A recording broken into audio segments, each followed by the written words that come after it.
तो वेलकम है दोस्तों, नमस्कार आप सभी का। हम लोगों ने कंप्यूटर एप्लीकेशन सॉफ्टवेयर, ये जो चैप्टर है आपका सेक पेपर, इसका भाग 1 कंप्लीट कर लिया है और प्रीवियस ईयर क्वेश्चन भी मैंने आपको दे दिया है। ठीक है, अब हम लोग पार्ट 2 करने वाले हैं और इसमें हम लोग कंप्लीट करेंगे पूरे जितने भी ऑब्जेक्टिव है मेरे पास। तो पेपर का नाम क्या है? सेक paper 3 elementary computer application software. ठीक है, इसका पार्ट 1 मैंने बताया था जिसमें हम लोगों ने 100 क्वेश्चन से भी ज़्यादा क्वेश्चन किए थे। ठीक है, और इसका मैंने एक अलग से वीडियो दिया है शॉर्टकट कीज़ का। ठीक है, और 2 को बनाया है प्रीवियस ईयर क्वेश्चन पेपर। ठीक है, और जब आज आप लोग का एग्ज़ाम हो जाएगा उसके बाद मैं प्रीवियस ईयर क्वेश्चन पेपर बता दूंगा आंसर की। ठीक है, एग्ज़ाम होने के बाद। फिलहाल एग्ज़ाम से पहले जितने बचे हुए हैं उन सभी को मैं करा देता हूँ। तो चलिए देख लेते हैं हम लोगों ने कहाँ तक कंप्लीट किया था, ये एक बार जान लेते हैं। तो पहला है हमारा सामान्य परिचय यानी कि general information, general introduction of computer, ये कर लिया है पूरा। ठीक है, बाकी पीडीएफ में सबका एक साथ दे दूंगा, पिछले वाले का भी और इसका भी। ठीक है, दूसरा है आपका कंप्यूटर का विकास यानी कि डेवलपमेंट ऑफ कंप्यूटर, इसको भी हम लोगों ने कर लिया है। ठीक है, नेक्स्ट आगे आते हैं तो चैप्टर 2 के बाद आता है हमारा चैप्टर 3 और इसमें आता है हमारा इनपुट एंड आउटपुट डिवाइस, इसको भी हम लोगों ने कर लिया है। ठीक है, नेक्स्ट देख लेते हैं। तो फिर आता है हमारा यहाँ पे मेमोरी यूनिट, और मेमोरी यूनिट जो कि लेसन 4 है, इसको भी हम लोगों ने कर लिया है। रैम रोम वगैरह वगैरह था।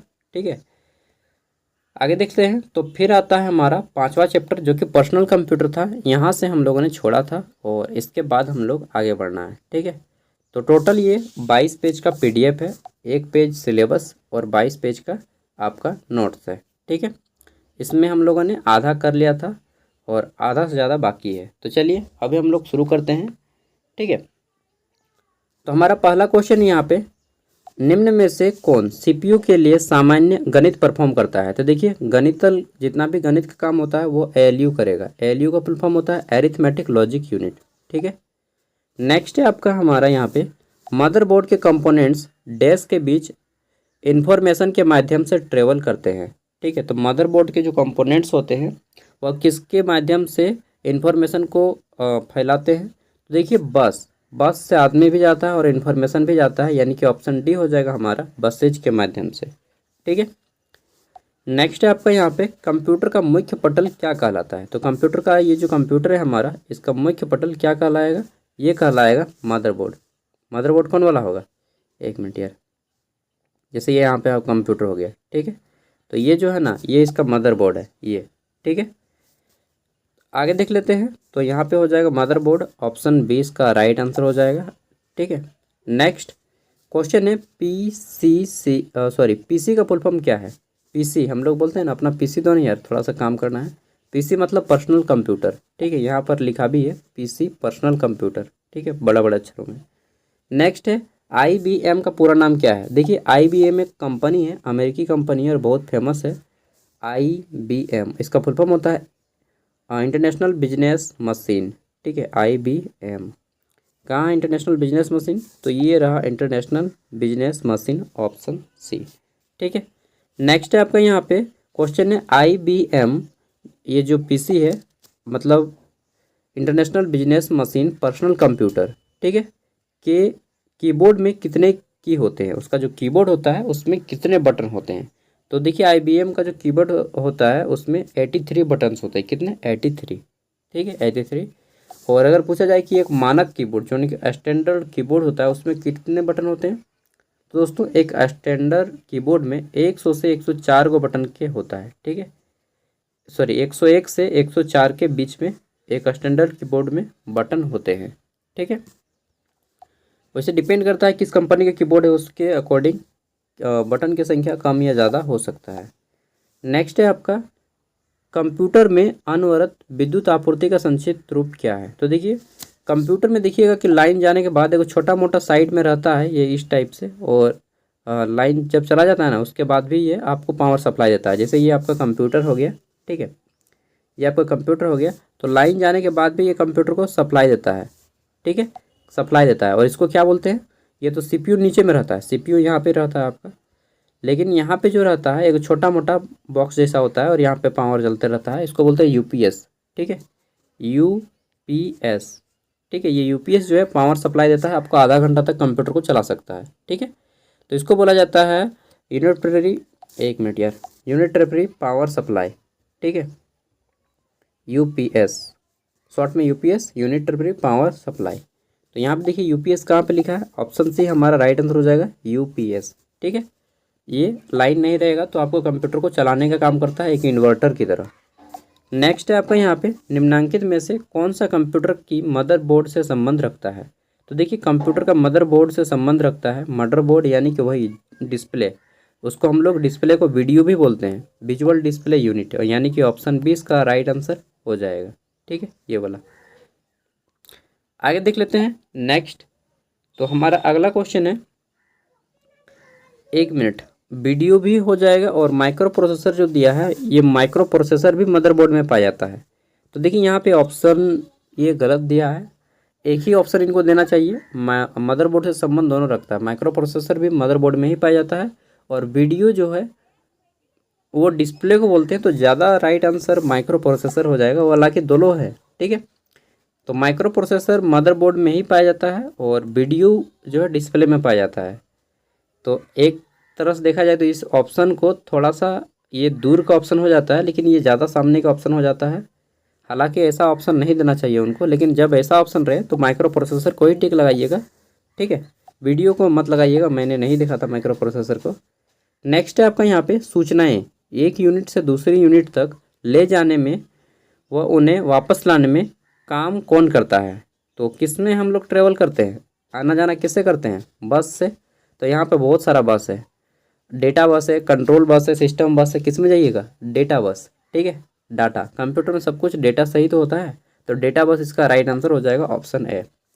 नेक्स्ट है हमारा, कंप्यूटर का कौन सा भाग इंफॉर्मेशन स्टोर करने में मदद करता है। तो देखिए आपको कोई भी चीज़ रखना है तो कहाँ पे रखिएगा, स्टोर करके। प्रिंटर से तो प्रिंट होगा, ये होगा नहीं। कीबोर्ड से तो दबाते हैं बटन, ये भी नहीं होगा। मॉनिटर या हार्ड डिस्क, हार्ड डिस्क एक प्रकार का मेमोरी है, चिप है, तो कहाँ पे रखते हैं, हार्ड डिस्क में। ऑप्शन ए इसका राइट आंसर हो जाएगा। चलिए एक चैप्टर कंप्लीट हो गया। अब आते हैं लेसन 6, जहाँ पे हम लोग प्रोग्रामिंग लैंग्वेज के बारे में जानेंगे। ठीक है, प्रोग्रामिंग भाषाओं के बारे में, जिसमें सी है, कोबॉल है, फोर्ट्रॉन है, पास्कल है, इन सब के बारे में। और इसमें टोटल कितने क्वेश्चन हैं, इसमें है 14 क्वेश्चन। तो चलिए आगे बढ़ते हैं। देखिए हमारा क्वेश्चन है लेसन 6 का, इसमें है कि निम्न में से किसका उपयोग करते हुए पहले कंप्यूटर प्रोग्राम किए गए थे। तो देखिए सबसे पहले जो कंप्यूटर बना था ना, उसमें किस भाषा का प्रयोग किया गया था। तो दोस्तों उसमें जो है मशीन लैंग्वेज का प्रयोग किया गया था। किसमें, मशीन लैंग्वेज, मशीनी भाषा का प्रयोग किया गया था। ठीक है, और कंप्यूटर जो समझता है केवल 0 और 1 की भाषा समझता है। ठीक है, कंप्यूटर 0 और 1 की भाषा समझता है, जिसे हम लोग बाइनरी नंबर कहते हैं, क्योंकि इसमें दो ही को होता है। ठीक है, द्विधारी हिंदी में, इंग्लिश में बाइनरी, 0 और 1। ठीक है, 0 और 1 के फॉर्म में वो सभी डाटा को लेता है। अगला है हमारा यहाँ पे 1964 में किसने बेसिक नाम की एक भाषा है उसका आविष्कार किया। तो देखिए बेसिक नाम की एक भाषा है और इसका आविष्कार जॉन जी केमी ने किया है। किसने, जॉन जी केमी ने बेसिक नाम की भाषा का आविष्कार किया है। अगला है हमारा पास्कल। पास्कल का नाम सुने, पास्कल क्या है। तो पास्कल एक दाब का मात्रक भी है, दाब जो साइंस में पढ़ते होते हैं, प्रेशर, उसका मेजरिंग यूनिट भी है पास्कल। लेकिन यहाँ पे पास्कल दूसरा हो जाएगा, यहाँ पे पास्कल क्या हो जाएगा, यहाँ पे हो जाएगा कंप्यूटर की एक भाषा है। ठीक है, कंप्यूटर की एक भाषा है। देखिए कंप्यूटर के कुछ भाषाओं को मैं नाम बता देता हूँ, जैसे पास्कल हो गया। ठीक है, पास्कल हो गया, फोरट्रेन हो गया, फोरट्रेन, इसको शॉर्ट में बोलते हैं फोरट्रेन, इंग्लिश में होता है फॉर्मूला ट्रांसलेशन। एक होता है कोबॉल। ठीक है, कोबॉल होता है, स्पेलिंग मिस्टेक हो सकता है, ये हो गया। फिर एक होता है बेसिक, BASIC, बेसिक। उसके बाद एक होता है आपका जावा, जावा लैंग्वेज। ठीक है, नाम सुने होंगे। उसके बाद एक होता है सी लैंग्वेज, एक होता है C++, एक होता है पाइथन। ठीक है, बहुत सारा लैंग्वेज है इस तरह से। ठीक है, तो हमारा हो गया कि पास्कल क्या है, एक कंप्यूटर की भाषा है। ठीक है, एगो कंप्यूटर लैंग्वेज। नेक्स्ट है हमारा प्रोग्राम है तो विकसित की गई सर्वप्रथम भाषा कौन सी है। तो देखिए प्रोग्राम के लिए विकसित किया गया है सबसे पहला भाषा, वह है आपका फोरट्रेन, फॉर्मूला ट्रांसलेशन पूरा नाम है। और इसका उपयोग दोस्तों जनरली साइंटिस्ट लोग करता है। कौन लोग, साइंटिस्ट लोग, वैज्ञानिक लोग। ठीक है।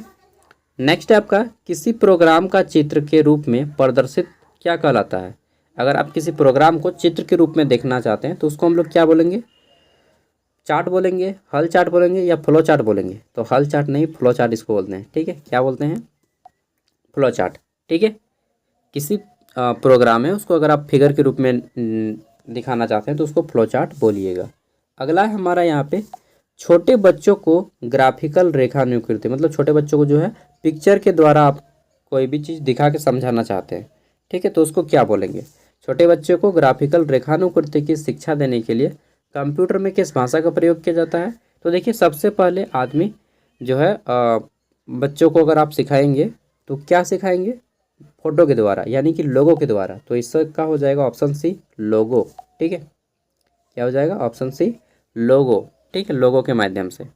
नेक्स्ट है आपका यहाँ पे कंप्यूटर भाषा फॉरट्रैन किस क्षेत्र में उपयोगी है। तो अभी मैंने बताया था कि फॉरट्रैन जो है यह किसके लिए उपयोग किया जाता है, वैज्ञानिक लोग प्रयोग करता है। तो ये हो जाएगा विज्ञान के लिए, ऑप्शन सी। ठीक है, आगे देख लेते हैं। तो ये कोबोल है। कोबोल का अगर मैं फुल फॉर्म बता दूं तो आप लोग पकड़ लीजिएगा। पूछा गया है कंप्यूटर भाषा कोबोल किसके लिए उपयोगी है। तो देखिए कोबोल का फुल फॉर्म होता है कॉमन ओरिएंटेड बिजनेस। ठीक है, sorry, common business oriented language. C O से कॉमन, ठीक है, बी से बिजनेस, ओ से ओरिएंटेड, एल से language. Common business oriented language इसका फुल फॉर्म होता है। ठीक है, अब यहाँ पे पकड़िए, तो किसके लिए है ये उपयोगी, वैज्ञानिक के लिए होगा ना व्यापारी के लिए होगा, बिजनेस यानी कि व्यापारिक कार्य के लिए। ठीक है, तो कोबोल भाषा का उपयोग व्यापारिक कार्य के लिए होता है, ऑप्शन ए। नेक्स्ट है आपका यहाँ पे अंग्रेजी भाषा के समान उच्च स्तरीय, यानी कि जैसा हमारा इंग्लिश हाई लेवल लैंग्वेज है, ठीक है, उस तरह से कौन सा एक हाई लेवल लैंग्वेज है। ठीक है, तो देखिए अंग्रेजी भाषा के समान उच्च स्तरीय भाषा आपका है कोबोल। ठीक है, COBOL, common business oriented language. Next है आपका यहाँ पे फॉरट्रैन, एल्गोल, पास्कल, ये कंप्यूटर की भाषाएं हैं। आदि भाषाओं को सीखने के लिए सबसे पहले आपको किस भाषा को सीखना होगा, किस भाषा को नींव का पत्थर माना जाता है। तो अगर आपको ये सारी भाषाएं सीखनी है कंप्यूटर की, जैसे फॉरट्रैन यानी कि फार्मूला ट्रांसलेशन इसका फुल फॉर्म होता है, एल्गोल यानी कि एल्गोरिथमिक लैंग्वेज इसको फुल फॉर्म होता है, पास्कल का कोई फुल फॉर्म नहीं होता है। ठीक है, तो ये अगर भाषा अगर सीखना है तो सबसे पहले आपको सीखना पड़ेगा बेसिक भाषा। ठीक है, क्या सीखना पड़ेगा, बेसिक। बेसिक का अर्थ ही होता है, हिंदी में बोलते हैं आधारभूत। ठीक है, तो बेसिक पहले सीखिए, उसके बाद एडवांस सीखिएगा। तो ऑप्शन 20 का राइट आंसर हो जाएगा बेसिक। नेक्स्ट है आपका यहाँ पे जटिल वैज्ञानिक गणनाओं, जटिल वैज्ञानिक गणनाओं को जानना है तो कौन सा भाषा, जब भी वैज्ञानिक की बात आए तो आ जाइएगा फॉरट्रैन पे। ठीक है, कोबोल किसके लिए है, ये व्यापारियों के लिए है। बेसिक किसके लिए है, शुरू में भाषा सीखने के लिए प्रयोग किया जाता है बेसिक का। ठीक है, पास्कल क्या है, तो पास्कल एक लैंग्वेज है, बस ये भी याद रखिए। मतलब सभी तो लैंग्वेज है लेकिन पास्कल को जनरली सामान्य बस लैंग्वेज याद रखिए कि ये एक लैंग्वेज है। नेक्स्ट है आपका कंप्यूटर भाषा जिसे कंप्यूटर समझता है क्या कहलाता है। तो कंप्यूटर भाषा जिसे कंप्यूटर समझता है उसको हम लोग बोलते हैं मशीन लैंग्वेज। ठीक है, कंप्यूटर एक ही भाषा समझेगा, मशीन लैंग्वेज। और ये जो सभी भाषा है ये मशीन लैंग्वेज में काम करती है। ठीक है, तो ये हो जाएगा मशीन लैंग्वेज। और मशीन लैंग्वेज में केवल दो ही संख्या होता है, 0 और 1 के फॉर्म में। ठीक है, 0 और 1 के फॉर्म में होता है। हो सकता है क्वेश्चन पूछ दे कि कंप्यूटर कैसी भाषा समझता है, मशीन भाषा। और कंप्यूटर भाषा में, मशीन लैंग्वेज में 0 और 1 का केवल वैल्यू होता है। ठीक है, नेक्स्ट है कंप्यूटर भाषा जावा के आविष्कारक कौन है। देखिए जावा जो लैंग्वेज है कंप्यूटर, इसका आविष्कार कौन किया है, तो सन माइक्रो सिस्टम इसका राइट आंसर हो जाएगा, ऑप्शन सी। ठीक है, सन माइक्रो सिस्टम। नेक्स्ट है आपका यहाँ पे इंटरनेट में प्रयुक्त कंप्यूटर लैंग्वेज कौन सा है। तो देखिए कंप्यूटर में प्रयुक्त इंटरनेट लैंग्वेज कौन सा है, बेसिक, जावा, कोबोल या पास्कल। तो इंटरनेट में प्रयुक्त, एक मिनट यार, जो हम लोग इंटरनेट यूज करते हैं ना, कंप्यूटर का यहाँ पे नहीं बोला गया है। देखिए ध्यान दीजिएगा, कंप्यूटर का अगर बोला जाता है कि कंप्यूटर में किस भाषा का प्रयोग किया जाता है तो हम लोग बोलेंगे मशीन लैंग्वेज। लेकिन यहाँ पे बोला गया है इंटरनेट में, तो इंटरनेट चलाने के लिए हम लोग जावा का प्रयोग करते हैं। किसका, जावा का। ठीक है, जावा, झारखंड में जावा एक फेस्टिवल भी है, कर्मा पूजा ना, इटी जावा, क्या क्या जावा। चलिए नेक्स्ट देख लेते हैं। तो हमारा ये चैप्टर कंप्लीट हो गया। अब आता है डेटा निरूपण। ठीक है, डेटा का ट्रांसफ़र करते हैं ना, KB MB हम लोग स्पीड चलाते हैं। अरे भाई मेरा बहुत स्पीड दे रहा है, हम लोग बोलते हैं मेरा बहुत ख़राब स्पीड दे रहा है, KB में चलो ना चला के मन करो। ठीक, तो चलिए देखते हैं डेटा निरूपण, डेटा ट्रांसलेशन। ठीक है, इसमें पहला हमारा क्वेश्चन है कि डेटा को स्टोर करने और गणनाएं करने के लिए किस नंबर सिस्टम का प्रयोग किया जाता है। तो देखिए, अगर आपको डेटा को काउंटिंग करना है, ठीक है, तो हम लोग बाइनरी नंबर सिस्टम का यूज करते हैं। मैंने अभी बताया बाइनरी नंबर सिस्टम यानी कि द्विधारी अंक पद्धति। इसमें कितने संख्याएं होती हैं, 2 गो संख्या होता है। कौन कौन सा होता है, केवल 0 और 1। ठीक है, तो वही क्वेश्चन है, कंप्यूटर डाटा स्टोर करने के लिए, गणना करने के लिए किस नंबर का प्रयोग करता है, तो वो बाइनरी नंबर सिस्टम का प्रयोग करता है। ठीक है, नेक्स्ट है हमारा यहाँ पे निम्नलिखित में से निम्नलिखित में से स्टोरेज का सबसे बड़ा यूनिट कौन सा है। तो देखिए, KB तो सबसे छोटा हो गया, उससे बड़ा होता है MB, उससे बड़ा होता है GB, और सबसे बड़ा होता है TB, टेराबाइट। ठीक है, 1 TB मेरा लैपटॉप का कैपेसिटी है। ठीक है, तो ये हो गया ऑप्शन डी, TB सबसे बड़ा यूनिट है। तो हालांकि इससे भी बड़ा होता है, लेकिन यहाँ पे ऑप्शन में TB तक ही है। नेक्स्ट है हमारा यहाँ पे पद, बीट का लघु रूप क्या है, बीट का दोस्तों छोटा है बाइनरी डिजिट। कहाँ है बाइनरी डिजिट लिखा हुआ, बीट को हम लोग बोलते हैं बाइनरी डिजिट, उससे छोटा रूप है बाइनरी डिजिट, ये वाला। ठीक है, तो ऑप्शन हो जाएगा, 1 मिनट, हाँ, बाइनरी डिजिट इसका राइट आंसर हो जाएगा।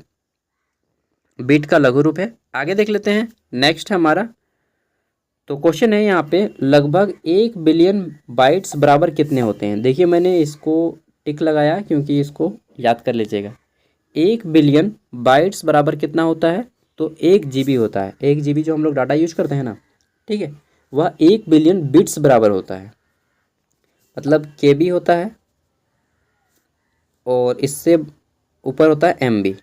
ठीक है, मेगाबाइट। तो 1024 MB बराबर 1 GB, और ये 1024 बराबर KB बराबर 1 MB, और 1024 बाइट बराबर 1 KB। तो ये डायरेक्टली पूछा है कि नहीं, हमको बिट में ही बता दीजिए कि 1 GB बराबर कितना होता है। ठीक है, तो 1 बिलियन बाइट्स बराबर होता है 1 गीगाबाइट यानी कि 1 GB। तो ऑप्शन सी इसका राइट आंसर हो जाएगा। ठीक है, इसमें कितने क्वेश्चन हैं वो भी एक बार देख लीजिए।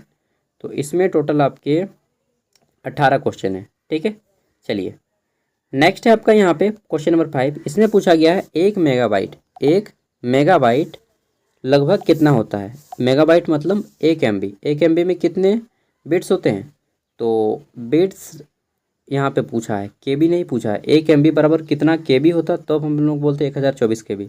यहाँ पे डायरेक्ट बिट्स में पूछा है। ठीक है, तो 1 MB बराबर होता है हमारा 1 मिलियन बिट्स। ठीक है, 1 मिलियन बिट्स। और इससे पहले क्या पूछा गया था कि लगभग 1 बिलियन बाइट्स बराबर क्या होता है, तो वो होता है 1 गीगाबाइट। यहाँ पे अंतर क्या है, देखिए यहाँ पे मिलियन में है। ठीक है, मिलियन मतलब होता है 10 लाख, और बिलियन मतलब होता है 1 करोड़। ठीक है, तो यहाँ पे बिलियन में है ऊपर वाला, और ये मिलियन में। मिलियन मतलब 10 लाख, बिलियन मतलब 1 करोड़। ठीक है, आगे देख लेते हैं। नेक्स्ट है हमारा यहाँ पे कंप्यूटर मेमोरी की सबसे छोटी इकाई क्या है। तो देखिए, सबसे छोटा इकाई होता है इसका बिट। ठीक है, क्या होता है, बिट, खाने वाला बिट से याद रखिएगा। जो बिट है वो सबसे छोटा यूनिट है कंप्यूटर को मेमोरी का। ठीक है, नेक्स्ट है आपका यहाँ पे बाइनरी नंबर प्रणाली में निम्नांकित में से कितने अंक होते हैं। तो मैंने अभी बताया है कितने अंक होते हैं, केवल 0 और 1 यानी कि 2 गो अंक। ठीक है, ऑप्शन बी इसका राइट आंसर हो जाएगा। नेक्स्ट है आपका यहाँ पे क्वेश्चन है, बाइनरी प्रणाली के 2 अंक कौन कौन से हैं। देखिए, अभी बताया कौन सा हो जाएगा, ऑप्शन बी, केवल 0 और 1। ठीक है, नेक्स्ट आगे देख लेते हैं। अगला क्वेश्चन है, अक्षरों तथा चिन्हों को बाइटों में स्टोर करने की विधि को क्या कहते हैं। तो देखिए, जितने भी चिन्ह हैं, अक्षर हैं, इन सभी को आपको स्टोर करना है। ठीक है, बाइट्स में। तो इसको हम लोग क्या बोलेंगे दोस्तों, इसको हम लोग बोलेंगे कोडिंग सिस्टम। ठीक है, आपने नाम सुना होगा कि कोडिंग करने सीख गया है वो। ठीक है, तो कोडिंग सिस्टम इसको बोलते हैं। और इसके लिए आपको HTML का प्रयोग करते हैं। HTML आपने शायद नहीं किया होगा, HTML का फुल फॉर्म जान लीजिए, ये पूछा जा सकता है। HTML इसका फुल फॉर्म होता है हाइपर टेक्स्ट मार्कअप लैंग्वेज। ठीक है, hyper text markup language. Next है आपका यहाँ पे क्वेश्चन नंबर 10। इसमें पूछा गया है कि आजकल सबसे ज़्यादा प्रयोग में आने वाला कोडिंग सिस्टम कौन सा है। तो देखिए आस्की और C6 जो है सबसे ज़्यादा प्रयोग में आने वाला ये आपका कोडिंग सिस्टम है। ठीक है, नेक्स्ट है आपका यहाँ पे पूछा गया है कि 8 लगातार बीटों की सीरीज को क्या बोलेंगे। तो 8 बिट जो हो जाएगा तो 8 बिट मिलके बनाएगा आपका एक बाइट। ठीक है, मतलब 8 बिट हो गया, ये बनाएगा एक बाइट। ठीक है, एक बाइट, यहाँ पे बिट लिख दीजिए और ये बाइट BY, और ये फिर बनेगा 1024 बाइट, तब होगा आपका 1 KB। ठीक है, नेक्स्ट है आपका यहाँ पे कौन सा संख्या के द्विधारी कोड में विद्युत स्पंदन का होना न दर्शाता है। देखिए हम लोग जो बोलें कि कंप्यूटर किस भाषा को समझता है, मशीनी भाषा को समझता है। ठीक है, और मशीनी भाषा द्विधारी अंक पद्धति पर आधारित है, यानी कि द्विधारी अंक पद्धति, यानी कि इंग्लिश में बोलेंगे बाइनरी नंबर सिस्टम। और बाइनरी नंबर सिस्टम में कितने अंक होते हैं, केवल 2 अंक होते हैं। कौन कौन, 0 और 1। ठीक है, अगर जब 0 जाएगा, ठीक है, जब 0 दर्शाएगा यानी कि पावर सप्लाई बंद है, अगर 1 दर्शाएगा यानी कि पावर सप्लाई चालू है। ठीक है, 0 किसको दर्शाएगा, पावर सप्लाई बंद है, और 1 किसको दर्शाएगा, पावर सप्लाई चालू है। ठीक है, 1 मतलब पावर सप्लाई चालू है, 0 मतलब गेलो खत्म, लाइन नहीं है। ठीक है, चलिए तो हमारा क्वेश्चन यहाँ पे है कि कौन सा संख्या के द्विधारी कोड में विद्युत स्पंदन न होना दर्शाता है, यानी कि लाइन नहीं है। तो कौन दर्शाएगा, लाइन नहीं है यानी कि 0। ठीक है, और लाइन रहेगा तो 1। तो ऑप्शन 20 का राइट आंसर हो जाएगा। 13 नंबर क्वेश्चन है द्विधारी कोड में द्विधारी कोड के अनुसार विद्युत स्पंदन का होना कौन सी संख्या प्रदर्शित करती है, यानी कि पावर सप्लाई कौन दर्शाएगा, तो 1 दर्शाएगा पावर सप्लाई। ठीक है, नेक्स्ट है आपका यहाँ पे 14 नंबर क्वेश्चन पूछा गया है 1001 जो 4 बिट्स की श्रेणी है डैश कहलाता है। तो 1001 जो है 4 बिटों की श्रेणी है, इसको हम लोग क्या बोलते हैं, 4 बिट्स को बोलते हैं दोस्तों हम लोग एक निब्बल। ठीक है, ऑप्शन 20 का राइट आंसर हो जाएगा एक निब्बल, एक निब्बल। नेक्स्ट है आपका यहाँ पे कंप्यूटर में कंप्यूटर में किसी शब्द की अगर लंबाई नापनी हो तो उससे को हम लोग किससे नापेंगे। ठीक है, कंप्यूटर में किसी भी शब्द की लंबाई हम लोग बिट से नापते हैं। किससे, बिट, बाइट मत मार दीजिएगा, बिट, बिट यही सबसे छोटा यूनिट है और इसी से नापते हैं। ठीक है, नेक्स्ट है आपका यहाँ पे पूछा गया है लॉजिक गेट क्या है। तो देखिए लॉजिक गेट वही पावर सप्लाई वाला आपको पढ़ना होगा, इसमें हैंड गेट, नैंड गेट, मिड गेट बहुत सारा है। ठीक है, तो लॉजिक गेट पढ़िएगा तो टाइम लग जाएगा लगभग 3 घंटा। लॉजिक गेट क्या है, तो सिंपल सा भी याद रखिए कि लॉजिक गेट जो है एक प्रकार का सर्किट है। ठीक है, एक प्रकार का क्या है, सर्किट है। नेक्स्ट है आपका 17 नंबर क्वेश्चन, इसमें पूछा गया है मेगाबाइट यानी कि MB में मापते हैं, क्या मापते हैं। तो कंप्यूटर के बारे में पढ़ने तो कंप्यूटर के ही टिक लगाएंगे, तो कंप्यूटर की स्मृति क्षमता, बाकी सब में भूकंप की तीव्रता, इसको सिस्मोग्राफ से मापा जाता है, हालांकि आपको पढ़ने का नहीं है। ठीक है, जनसंख्या को डेमोग्राफी से मापते हैं, और एक विशेष CD कॉम्पैक्ट डिस्क, ये तो होगा नहीं। ठीक है, तो हमारा हो जाएगा ऑप्शन डी। नेक्स्ट आते हैं तो 18 नंबर क्वेश्चन है कि 1 KB 1 किलोबाइट कितने तुल्य है। तो 1 KB बराबर होता है 1024 बिट, कहाँ है, ऑप्शन बी। ठीक है, तो ये आपका कंप्लीट हो गया। क्या हो गया कंप्लीट, तो ये आपका डेटा निरूपण हो गया। अब आता है हमारा कंप्यूटर के हार्डवेयर एंड सॉफ्टवेयर। ठीक है, लेसन नंबर 8। टोटल कितने लेसन है वो मैं बता देता हूँ। तो टोटल आपके लगभग 12 लेसन होंगे। कितने लेसन है एक बार देख लेते हैं। तो आपका जो टोटल लेसन है वह है 12 को लेसन है। ठीक है, चलिए तो हम लोग आगे बढ़ते हैं लेसन नंबर 8 पे और आ जाते हैं। ठीक है, कहाँ गया यार, थोड़ा सा फ्रेश हो लेता हूँ। आप लोग भी वीडियो को पॉज करके फ्रेश हो लीजिएगा, क्योंकि लंबा वीडियो है तो लंबा वीडियो बनाने में मुझे भी टाइम लगता है। ठीक है, पॉज कर करके वीडियो को मैं बनाता हूँ।